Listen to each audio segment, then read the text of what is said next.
भगवान कृष्ण उद्धव जी से कहते हैं कि यदि कोई हमारी भक्ति करना चाहता है तो उसे क्या करना चाहिए। तो ये जो है उपदेश कांड में प्रसंग आता है, छंदों में है। जे चाहि मम अनुपम भगति ते त्रिविध ताप न सावनी।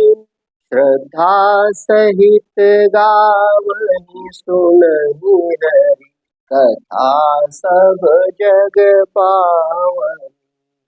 गावहि चरित गुण नाम श्रद्धा सहित हरषित हृदय जे।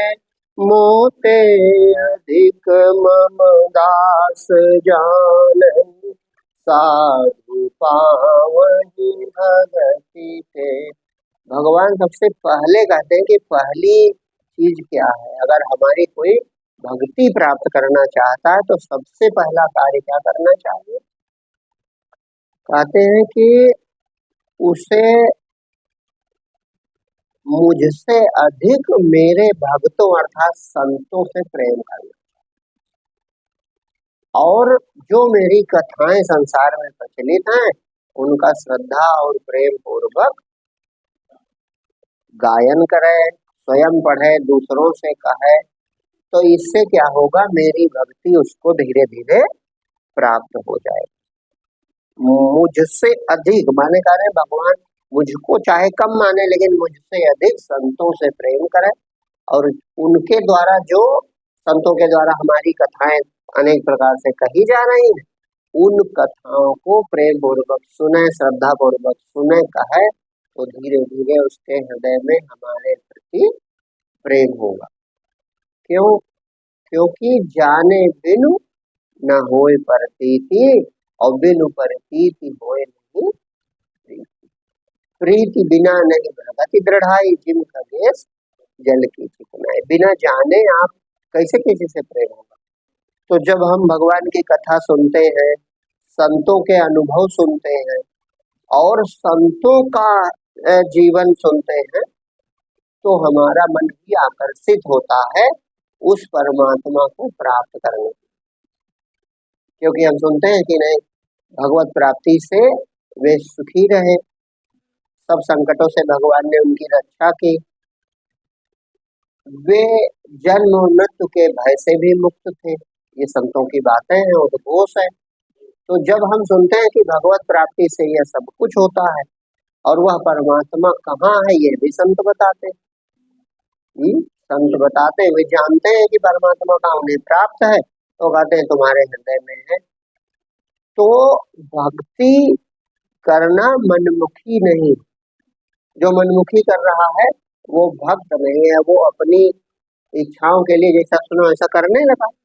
लेकिन भगवत प्राप्ति चाहिए तो संतों और ग्रंथों को अपना मतलब उनके द्वारा, उनके बताए मार्ग के द्वारा, जो ग्रंथ बता रहे हैं और जो संत बता रहे हैं उनके बताए मार्ग पर चलकर ही भगवत प्राप्ति होगी। भगवान कह रहे हैं कि सबसे पहली चीज है मुझ में प्रेम जग जाए, तो एक ही उपाय है कि हमारे बारे में जो कुछ भक्त कहते हैं, जो संत भक्त जन कहा करते हैं उसे प्रेम पूर्वक सुनो, उसका दूसरों के प्रति कथन भी करो, तो धीरे धीरे आपके हृदय में परमात्मा का प्रेम उत्पन्न हो जाएगा। आगे कहते हैं भगवान, पहली चीज जो भगवान के बारे में संत जन कह रहे हैं, भक्त कह रहे हैं और ग्रंथ कह रहे हैं, वो सुनो, वो पढ़ो। तो जब तुम ग्रंथ पढ़ते हो तो अपने आप भगवान की महिमा हमारे हृदय में प्रकट होने लगती है, धीरे धीरे उसमें प्रेम जगता है। और संतों की बात मानते हैं तो हमें सन्मार्ग मिलता है कि भगवान की भक्ति कैसे करनी चाहिए, भगवान कहाँ रहते हैं, किस प्रकार प्रसन्न होते हैं। इसके साथ एक जरूरी चीज भगवान कहते हैं, त्याग ही सकल उर काम केवल एक मोहि नित्य ध्यावहि। त्याग ही सकल उर काम केवल एक मोहि नित ध्यावई, तन मन समर्पित कीन मोहि, अनुपम भगति ते पावई। मोहि लागे त्यागे हो सकल जग, सुख भोग नीके बिरति मति। मोहि लागे त्यागे हूँ सकल जग, सुख भोग नीके बिरत मति। कीन्हु सकल तप दान मोहि लगी, तात तिन्ह कर परम गति। इसमें सबसे आवश्यक बात है भगवान, कौन कौन सी जरूरत है? त्याग ही सकल उर काम, यानी जो लोग कामना सहित भगवान की तरफ जा रहे हैं उन्हें संसार मिलेगा, माया मिलेगी, लेकिन भगवान की भक्ति नहीं मिल सकती। क्यों? क्योंकि भगवान स्पष्ट करे, त्याग ही सकल उर काम, हृदय की समस्त कामनाओं का त्याग कर दे। और एक जो मैं एक ही हूँ, जो ब्रह्मांड भर में एक चेतन तत्व है, उसी का ध्यान करें। जैसा गुरु से संतों से सुना है, उस ब्रह्मांड व्यापी जो मैं एक ही हूँ, अपने को कहते जो मैं एक ही हूँ, मेरे उस स्वरूप का ध्यान करें और हृदय की समस्त कामनाओं का त्याग कर दे। तन मन मुझको समर्पित कर, जैसे वहां भगवान कहते हैं मन मना भव मत भक्तो, वही बात यहाँ है, तन मन मुझको समर्पित कर दे, उसे हमारी निर्मल भक्ति प्राप्त हो जाए। माने भगवान का ही दिया, भगवान को अर्पित कर दे कि प्रभु शरीर आपका, जीवन आपका, मन आपका, सब कुछ आपका ही है। तो जब भगवान का है तो का तुम ध्यान मिट जाना है केवल, बस हृदय की कामना त्याग हो जाएगी, हमें कुछ नहीं चाहिए, जैसे रखोगे वैसे रहेंगे। अगर ऐसा भाव हो तो भक्ति जरूर हो। निष्काम गीता में भी भगवान कहते हैं, और निष्कामता पर यहाँ भी जोर देते हैं। त्याग ही सकल उर काम, माने हृदय की समस्त कामनाओं का जो परित्याग कर देता है। अब एक प्रश्न उठेगा कि जब, जैसे एक दिन किसी ने पूछा कि क्या भगवत प्राप्ति की इच्छा भी त्याग है ना, तो ये केवल एक फर्जी बिना मतलब का कुतर्क मान, अरे उसी के लिए तो सब कामनाएं त्याग, भाई भगवान मिल जाए, भगवान की भक्ति मिल जाए, एक कामना के लिए तो सब कामनाएं त्याग दी है। यही तो कहा जा रहा है कि अगर मुझे चाहते हो, यानी ये कामना है, अगर मेरी भक्ति चाहते हो, यानी एक ये हो गया कि भक्ति चाहते हो, तो त्याग ही सकल उर काम, तो अन्य संसार की जितनी इच्छाएं हैं उन सबका परित्याग करते, भगवान को छोड़ के और कुछ न चाहो। और यही भगवान की कसौटी है कि एक तरफ मैं बिल्कुल अकेला हूँ, अब एक तरफ मेरी इतनी बड़ी सेना। अब संसार का युद्ध जीतना है तो तुम क्या चाहते? सेना से युद्ध जीतना चाहते हो? सेना माने हमारी इतनी बड़ी माया है, वो वही प्रतीक है केवल। एक तरफ मेरी इतनी बड़ी माया रची हुई है, ये भी मैं तुमको दे सकता हूँ, और दूसरी तरफ मैं अकेला हूँ और मैं अस्त्र नहीं उठाता, अर्थात वह चेतना शक्ति कुछ भी नहीं करती है, वो प्रतीक ही है। जो सचमुच ब्रह्म शुद्ध चैतन्य है वो कुछ नहीं करता, तो कौन करता है? उसकी माया शक्ति सब करती है।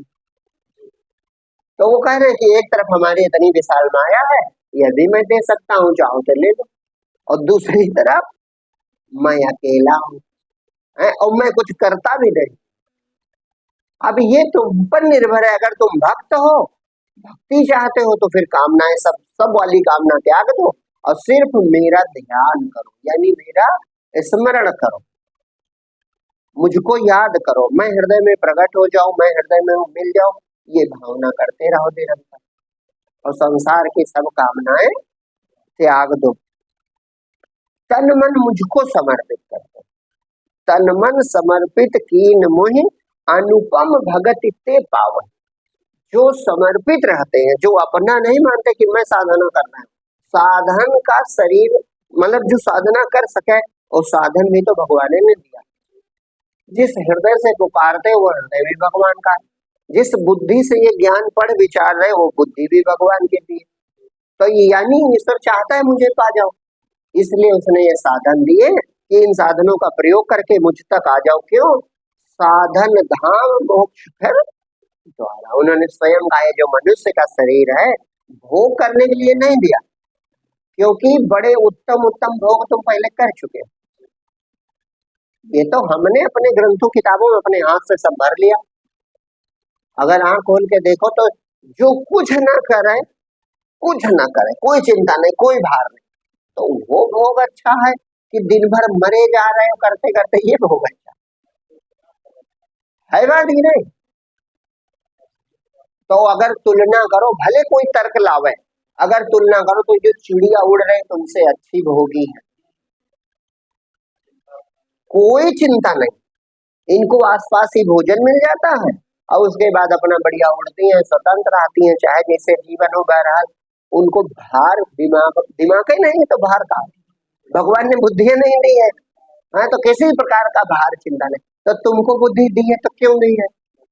अगर भोग ही करना होता तो फिर तुमको भी हिरन, मछली, कुत्ता, चिड़िया बना देते, आते जाओ खूब कस के भोग करो। और जाओ नहीं मानोगे मतलब जो नहीं मानेगा तो कहेंगे अभी इसका पेट नहीं भरा, वापस करो, जाए खूब भोगे। मनुष्य को छोड़कर सब शरीर भोगने के लिए बने, मनुष्य को छोड़कर, और सब भोग कर रहे हैं, कोई अपने पाप का, कोई अपने पुण्य का, कोई पुण्यों का भोग कर रहा है, कोई पापों का, लेकिन भोग सब कर रहा है। केवल मनुष्य एक ऐसा है जो भोग के साथ अपना भाग्य भी बना सकता है और भाग्य दुर्भाग्य छोड़ के भगवान हो सकता है, सबसे ऊपर पहुंच के परमात्मा को पा सकता है। तो मुझको समर्पित हो जाए तो मुझे पा जाएगा, और अगर नहीं माना, केवल भोग में वृत्ति रही, तो भगवान कहेंगे मेहनत से न भोगो, हम चिंता न करो, फ्री में कहेंगे, मुफ्त में भोगो, भेज देंगे फिर से वापस, और खूब भोगो जितना मन। ज्यादा आलसी होते हैं कोई, कहीं वृक्ष बन जाओ, मदांध जो कहीं मदांध है ना एकदम जड़, लगा जाओ पेड़े बन जाओ, तुमको कोई होश तो रहता नहीं, पेड़ बने अपने खड़े रहो। जो जैसी वृत्ति का होगा वैसा जन्म उसको मिलेगा, लेकिन जो ये भोग की तरफ वृत्ति न जाए, जैसे बहुत लोग ज्ञानी बनते हैं, क्या कहेंगे तुम खाने के लिए जीते हो का, दूसरे को समझाएंगे अरे तुम यार तुम बिल्कुल खाने के लिए जिंदा हो। तो वो ज्ञानी है तो उनसे पूछो तुम काहे जिंदा हो? भाई वो तो खाने के लिए जिंदा है ना, कहे हम जीने के लिए खाते हैं। चलो ठीक उत्तर, तुम जीने के लिए खाते हो, अब जीने के लिए खाते तो जीते काहे हो? जीते काहे? तो जीवित इसलिए ताकि खाएं। एक दुष्चक्र तो बना रहे हो। जीवन भगवत प्राप्ति के लिए, भगवत प्राप्ति से तात्पर्य शब्द में न फंसो, भगवत प्राप्ति के मतलब वो स्वतंत्र जीवन, वो आनंदमय दशा, वो अवस्था जिसमें कोई भय ना, कोई चिंता न, ऐसी दशा मनुष्य प्राप्त कर सकता है और फिर इस साधन का त्याग करके उस अवस्था में रहेगा। साधन मंजिल तक पहुंचने के लिए होता है, साधन जो है मंजिल तक पहुंचने के लिए होता है, और मंजिल मिल गई तो साधन छोड़ देना चाहिए। और साधने में बैठे रहो तो घर में जाओगे, जिस कार से गए हो आए, अब पहुंचे जहां को वहां उतरबे न करो, कार में बैठे रहो तो नहीं जाओगे। तो मंजिल पर पहुंचकर साधन छोड़ दिया जाता है, लेकिन जब तक मंजिल ना मिले हो तब तक साधन को सुरक्षित रखा जाता है। पागलपन भी नहीं चलेगा कि अरे तो साधन, उसमें पेट्रोल, कार है तो पेट्रोल डालना पड़ेगा, उसके सब चीजें देखनी पड़ेगी, इंजन सही काम कर रहा है कि नहीं, मैंने स्वस्थ रहा है वो, कब तक, जब तक यात्रा है मंजिल न मिल जाए। अब मंजिल मिल गई तो साधन निरर्थक हो गया, अब साधन तुम छोड़ भी सकते हो। तो मृत्यु से पहले, यानी साधन तो छूटेगा ही, साधन छूटने से पहले इस जो साध्य है, जो परमात्मा है, उसको पाले वही बुद्धिमान। तुम साधन में हो, साधन में सवार हो, तुम साधन नहीं हो, तुम शरीर में जरूर हो लेकिन तुम शरीर नहीं, तुम प्राणों में जरूर हो लेकिन तुम प्राण नहीं हो। शरीर और प्राण में मैं करने वाला ये सच्चिदानंद परमात्मा अपना स्वरूप भूल गया है, इसीलिए इसे जीव कहा जाता है। तो जो परमात्मा स्वरूप से साकार प्रकट है वो समझाते हैं कि हम तुम एक हैं। अगर मुझे उस स्वरूप को, शरीर को वो नहीं कह रहे हैं, वो कह रहे हैं कि जो मैं एक ही हूँ, जो मैं एक ही हूँ, मतलब एक जहां पर केवल परमात्मा शेष है, उसे अगर पाना चाहते हो तो अपने संसार की कामना त्याग दो और संत जन जो बता रहे हैं उस उनकी कथा में प्रेम करो। जो संत कहते हैं उनकी बताई बातों में प्रेम करो, श्रद्धा करो और उन्हीं के बताए हुए अनुसार चलो तो तुम मुझ तक पहुंच जाओगे। यही शरीर रहते हुए ये इसका उपयोग, ये इसका सदुपयोग है। इसी के लिए भगवान ने बुद्धि दी, लेकिन बुद्धि का प्रयोग हमने समझा कि ये जो साधन है, साधन नहीं है, ये आत्मा है, माने ये मैं शरीर। तो साधन के लिए साधन नाना, बुद्धि का प्रयोग हमने इसमें कर दिया, बस ये उल्टा हो गया। था साधन, अब साधन के लिए कितने साधन बने, कार बनी, मोटरसाइकिल बनी, हवाई जहाज बन गया, घर बनाया, कितने साधन बना डाले। क्यों? क्योंकि हमें मालूम ही नहीं था ये साधन है, हमें मालूम था हम यही हैं। हर आदमी को यही मालूम कि हम यही हैं। अब जब हम शरीर हैं तो हमेशा रहना चाहिए। अब ये नहीं हो सकता कि ये हमेशा नहीं रहता और हमें हमेशा रहने का भाव क्यों उठता। ये विवेक आना चाहिए कि शरीर तो किसी का हम देख रहे हैं, सबका जा रहा है और हमारे अंदर इच्छा उठती है हम हमेशा रहें। जीता हूँ जाऊं मैं निरंतर होती सबकी कामना, होती है कि नहीं होती? मैं निरंतर जीता रहूं, कभी मरूं ना। तो जो निरंतर विद्यमान सत्ता है वो तुम हो। अब उस रूप को नहीं जानते हो तो जानने के लिए बुद्धि बनी थी कि संतों की बात सुनो, ग्रंथों में पढ़ो, अपना परिचय प्राप्त करो और उसी के अनुसार साधन करके और उसे प्राप्त करो, ताकि ये साधन तो छूटेगा, पक्की बात है। ये साधन होवेगा मिट्टी। जिस दिन तू इससे जाए निकल, कुछ अपने लिए भी करता चल। साधन के लिए साधन नाना, वाहन के लिए वाहन नाना। ये तुम्हें ढो रहा और इसको ढोने के लिए तुमने बहुत गाड़ियां बनाई। वाहन के लिए वाहन नाना, साधन के लिए साधना सतत, रातों दिन साधना शरीर की चल रही। धिक साधन को आपा जाए। भाई साधन, जैसे आप कोई कार लावे खरीद के और उसको खूब झाड़े पोछे साफ रखे और पेट्रोल डाले, लेकिन उसका प्रयोग चले ना उससे, तो देखने वाले मूर्ख कहेंगे ये बड़ा मूर्ख है ना। तो इसी तरह इस साधन में ठीक है, भोजन डालो, स्वस्थ रखो, कपड़ा पहले, सब ठीक है, ये धर्म है क्योंकि इसका प्रयोग करना है, लेकिन इससे जो प्राप्त करना है वो ना करो तो व्यर्थ हुआ कि नहीं? उसी व्यक्ति की तरह हुआ जो कार को नहला धुला के खड़ी करे, बैठता कभी नहीं उसमें है, यात्रा कभी नहीं करता। तो यही हाल हमारा है। ये शरीर भगवान राम देखो पूरी अयोध्या से कहा लाते कि ये शरीर मिला है मनुष्य का, ये बड़ा दुर्लभ है, और इस शरीर को पा करके जो अपना स्वरूप न पहचान, जो परमात्मा स्वरूप को न जान ले अपने, तो यह जीवन समझो आत्महत्या उसने कर ली, उसका जीवन व्यर्थ हो गया। तो अगर वो चाहिए तो भगवान कहते हैं कि इसका सदुपयोग करो। और सदुपयोग यही है कि मेरे बारे में जो कथा प्रचलित है, मेरे बारे में जो संत जन कहते हैं, मुझको प्राप्त करने का जो रास्ता बताते हैं, उसमें श्रद्धा करो, उसमें विश्वास करो। और एक सबसे बड़ी बात है कि अपना जीवन मुझे समर्पित कर दो। हृदय में कोई कामना न करो। मोहि लाग त्यागे सकल जग सुख भोग नीके विरति मन। वो मुझे पाता है जो संसार के सुख भोग मेरे लिए त्याग चुका।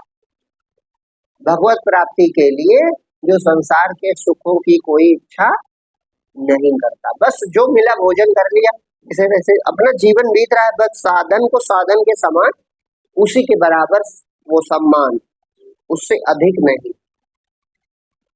मोहि लाद त्यागे हूँ सकल सुख जग भोग, नीके बिरति मन। ओ भली प्रकार बैरागी, वो संसार के सुखों की इच्छा नहीं करता। कीन्हु सकल तप दान मोहि लगे, अगर अज्ञानवश या किसी प्रेरणा से या अपने स्वभाव बस कुछ तपस्या भी करता है, तो मुझको समर्पित करके भगवान को मुझे पाने के लिए, इच्छा पूर्ति के लिए, और लोग कुछ भी करें, चाहे तपस्या करें चाहे दान करें, तो पीछे कामना जुड़ जाती है। इतना व्रत करेंगे काहे के लिए, हमारा ये काम बन जाए, या इतना हमने दान किया है काहे के लिए, हमारा ये काम पूरा हो जाए, तो फिर भगवान की भक्ति कहाँ हुई? भक्ति तो नहीं हुई, कहाँ हुई? अपनी इच्छाओं की भक्ति हुई कि नहीं? भाई भगवान की भक्ति होती तब भगवान भगवत प्रसन्नता के लिए थोड़ा कुछ करो तो भगवान बहुत प्रसन्न हो जाते। थोड़ा कुछ करो काहे, परमात्मा का ग्राहक कोई नहीं, सब माया के ग्राहक है। माया माने भगवान की ही बनाई हुई रचना जो है, जो उनका स्वभाव है, प्रकृति, उसके सब ग्राहक है, लेकिन परमात्मा का ग्राहक कोई नहीं, ये पक्की बात है। कितने कठिन कठिन तप किए लोगों ने, लेकिन वे सब असुर कहे जाते। उतना तुम तप, या कोई देवता बताओ जिसने रावण के बराबर, हिरणाक्ष के बराबर, भस्मासुर वो था उसके बराबर किसी ने की हो तपस्या? लेकिन वो तपस्या किस लिए थी? वो कामना पूरी करने के लिए थी, उनके कामना थी, कामना पूरी करने के लिए थी। तो जो आज के युग में भी, ये पक्का मान, जो आज के युग में भी अपनी कामना पूरी करने के लिए चाहे जितना बड़ा यज्ञ कर रहा हो, चाहे जितना बड़ा तप कर रहा हो, रावण भी करता था, वो सब मायावी ही है। काम रूप लिखा नहीं है, जान न जाए में साचर माया, काम रूप के ही कारण आया, तो वो मायावी ही। वो कर क्या रहे हैं ये ना देखो, वो किस लिए कर रहे हैं। यज्ञ तो कर रहे हैं, दान तो बहुत कर रहे हैं, या बहुत कठोर कोई तपस्या ठान ली, लेकिन किस लिए कर रहे हैं? तो जो अपनी कामना पूर्ति के लिए कर रहा है उसमें, और पुराने जो कथाओं में असुर लिखे हैं उसमें ज्यादा अंतर नहीं है, ये पक्का मानो, सुनने में चाहे कड़वा लगे लेकिन ये सत्य है। क्योंकि भगवान के लिए कुछ कठिन करना ही नहीं, भगवान तो थोड़े में राजी, केवल उन्हें पुकारो प्रेम से और जो दे उसमें राजी रहो, चाहो कुछ ना, भगवान खुश हो जाए। वो नहीं कहते भूखे रहो, सर के बल खड़े रहो और बड़ा कष्ट उठाओ, ये परमात्मा नहीं कहता।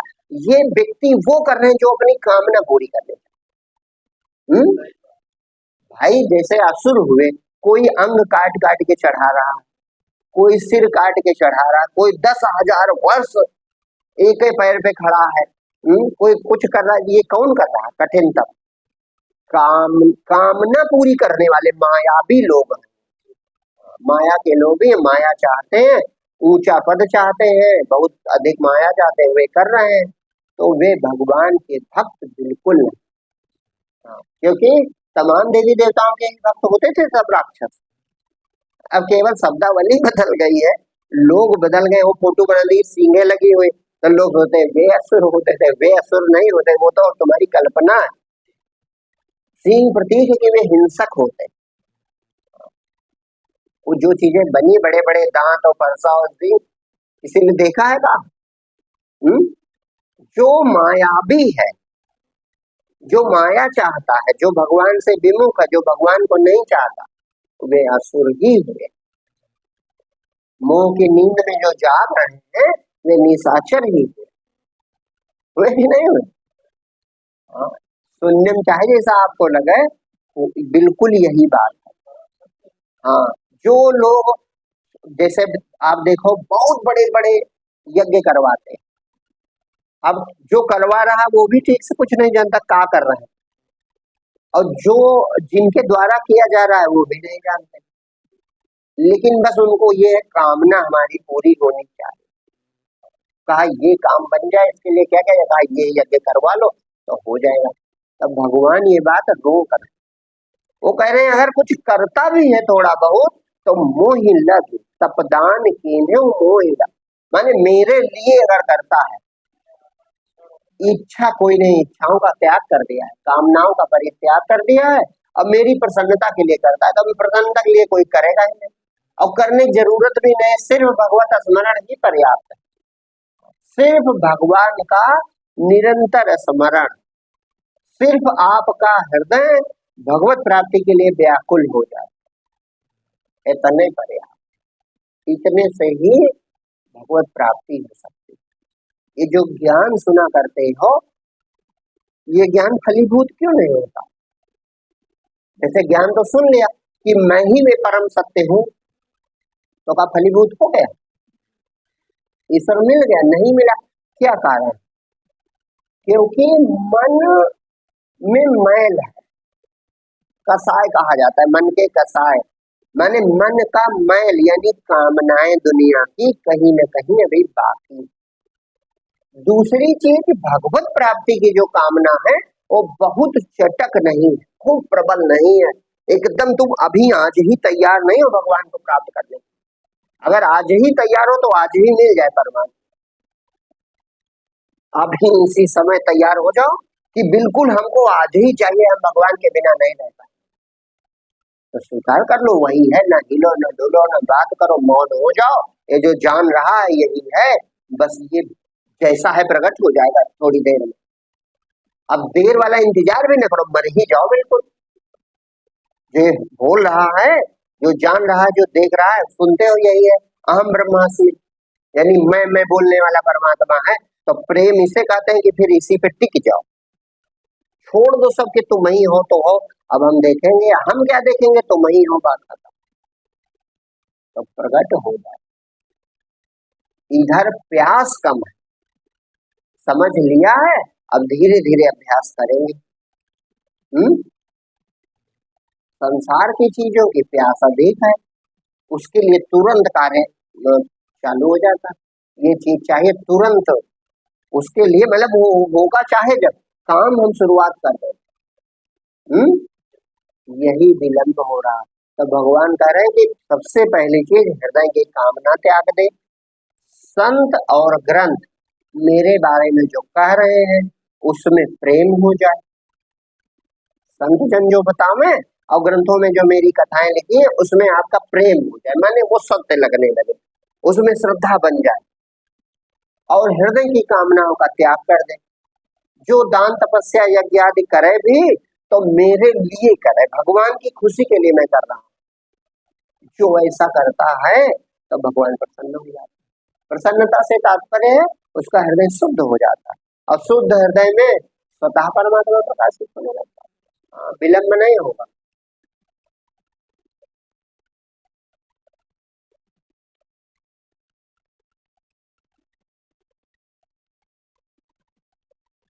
यही भांति जे निज धर्म पालय सुखत चालय चलहि विवेक मति तिनके हृदय ममतात उपजत प्रेम में निर्मल भगत।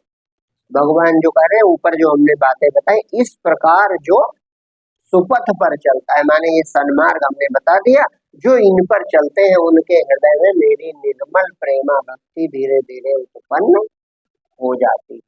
भक्ति प्राप्त करने का सबसे सरल तरीका है कि भगवान की कथाएं पढ़ो, सुनो, कहो, और संत जन विशेष रूप से जो बतावे, अगर कोई भगवत प्राप्त महात्मा मिल जाए वो जो बतावे उस प्रकार से साधन करो, और हृदय की कामनाएं, संसार की कामनाएं, हृदय की कामना संसार की जो कामनाएं वो त्याग दे, जो कुछ करे भगवत प्रसन्नता के लिए करे, जो कुछ भी करे भगवत प्रसन्नता के लिए करे, माने जिससे ईश्वर प्रसन्न हो जाए।